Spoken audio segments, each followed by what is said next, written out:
समाचार આવી રહ્યા છે તક્ષશિલા અગ્નિકાંડ મામલે। જ્યાં સુરતની તક્ષશિલા અગ્નિકાંડ મુદ્દે જાહેર હિતની અરજીને મામલે સુપ્રીમ કોર્ટે કેન્દ્ર સરકાર અને તમામ રાજ્યની સરકારોને નોટિસ જાહેર કરી। અન્ય તમામ સંબંધિત વિભાગોને પણ કોર્ટે નોટિસ જાહેર કરી। 4 અઠવાડિયામાં જવાબો રજૂ કરવા સુપ્રીમ કોર્ટનો આદેશ। 5 જાન્યુઆરી 2026ના રોજ હાથ ધરાશે આગામી સુનાવણી।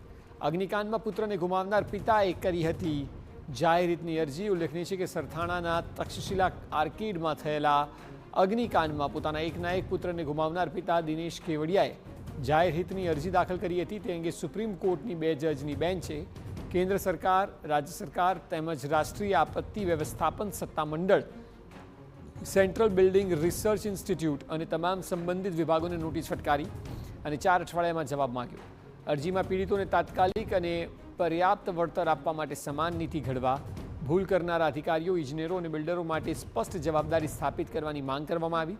તો દેશભરમાં ઇમરજન્સી રિસ્પોન્સ સિસ્ટમ લાગુ કરવા અને અગ્નિ સુરક્ષા તેમજ બાંધકામના નિયમોનું કડક પાલન કરાવવાની પણ માંગ કરવામાં આવી છે।